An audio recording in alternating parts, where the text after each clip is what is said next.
Lockdown से पहले गीता के घर का नजारा कुछ ऐसा था कि रोहन ऑफिस जाता था और शिविन स्कूल।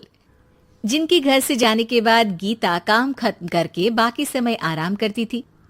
लेकिन लॉकडाउन के बाद ऑफिस और स्कूल घर में ही खुल गए और इससे गीता का हाल वो तो आपको देखने में ही मजा आएगा।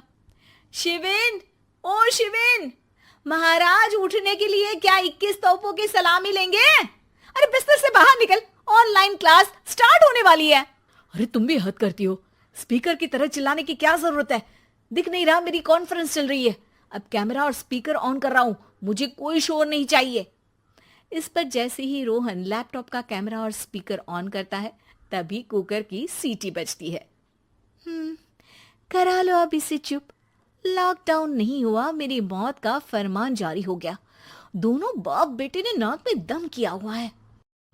ऐसा बोलकर गीता वहां से शिविन के कमरे में पहुंच जाती है, जहां शिविन अभी भी सो रहा होता है। ओ आलसी, अब अगर 5 मिनट में नहीं उठाना तो आज तेरा गेम और यूट्यूब कैंसिल। माँ की बात सुनकर शिविन बिना 1 मिनट गंवाए उठ खड़ा होता है। उठ गया, अभी नहाकर भी आता हूँ। ये नाटक कहीं और, मुंह पर गीला कपड़ा मार और पढ़ने बैठ। शिविन की ऑनलाइन क्लास स्टार्ट हो जाती है, जिस पर गीता उसे वहां बिठाकर रसोई में चली जाती है।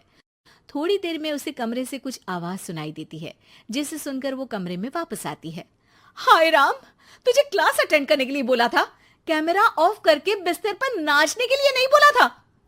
मम्मी मुझे कुछ समझ नहीं आ रहा, आप बाद में पढ़ा देना ना, वैसे भी अटेंडेंस तो लगी गई है।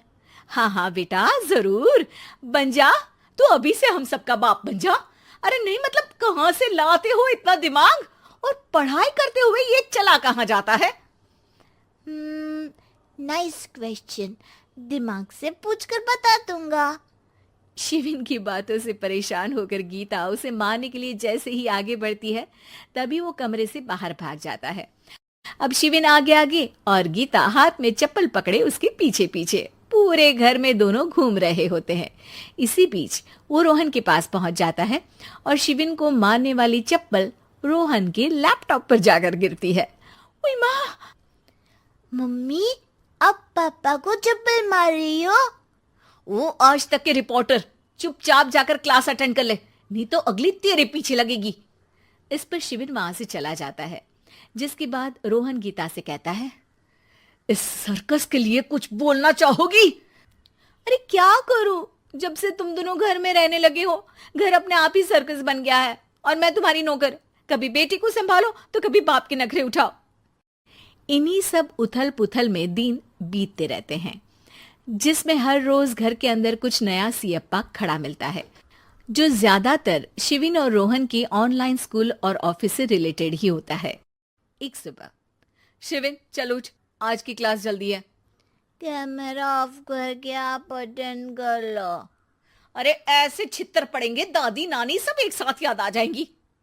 गीता की लाख मशक्कतों के बाद क्लास तो खत्म हो जाती है, लेकिन उसके बाद शिविन फोन इस्तेमाल करते हुए इंस्टाग्राम रील बनाने लगता है। रसोड़े में कौन था? तुम थी, मैं थी, कौन था? कौन था? हाँ, मैं गरीब हूँ। अरे ओ गरीब के बेटे, आजा, मैं बनाती हूँ तुझे गरीब। मैं बताती हूँ रसोड़े में कौन था। पढ़ाई करने बोलो तो इनकी माँ मर जाती है, और ये पागलपंतियां जितनी मर्जी करा लो। गीता शिविन को डांट रही होती है, तभी रोहन बीच में बोल पड़ता है। अरे बच्चा ही तो है, इतना गुस्सा क्यों कर रही हो? बेटे का साथ देने की इसी एक कोशिश में अब शिविन के साथ साथ रोहन भी गीता के गुस्से की सूली पर चढ़ जाता है। अगर बेटे पर इतना ही प्यार आ रहा है तो इसे क्लास अटेंड क्यों नहीं कराते, इसका होमवर्क क्यों नहीं कराते? उस समय तो बहुत जल्दी मीटिंग आ जाती है, वो काम मैं करूं और यहाँ इस बेफिजुली की चीज में तरफदारी करके बन जाओ महान। हे भगवान, कोई तो इनके ऑफिस और स्कूल खुलवाओ, मैं इन्हें और घर में नहीं सह सकती। अरे कुछ और मांग लेती, क्योंकि तुम्हारी ये विश इस साल तो पूरी होने से रही, कोरोना। हाय नास बेटे ने जिंदगी ही बर्बाद कर दी।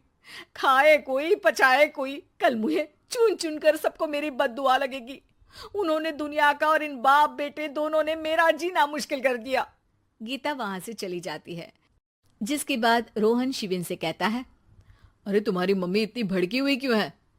आपकी वजह से पूरा समय घर में रहते हो और उस पर कोई काम कराने की जगह बस ऑर्डर देते रहते हो। अच्छा बेटे, सारा इल्जाम मुझ पर? पूरा दिन तो वो तुम पर ही चिल्लाती है। हाँ, मतलब दोनों का 50-50 है, कुछ करना पड़ेगा। वो कहते ना, make the best out of worst. I have an idea. वैसे तुम्हारी माँ सही कहती है, बहुत जुबान चलाने लगे हो, कम बोला करो। अगली सुबह रोहन और शिवेन अपनी गलती को सुधारने के लिए गीता के उठने से पहले घर का आधा काम खत्म कर देते हैं, जिसे देखकर गीता खुश हो जाती है और फिर बाकी बचा काम वो तीनों मिलकर पूरा कर लेते हैं। जिसके बाद अब वो सब मिल बांट कर हर काम में एक दूसरे की मदद करते हुए लॉकडाउन का मजा लेने लगते हैं।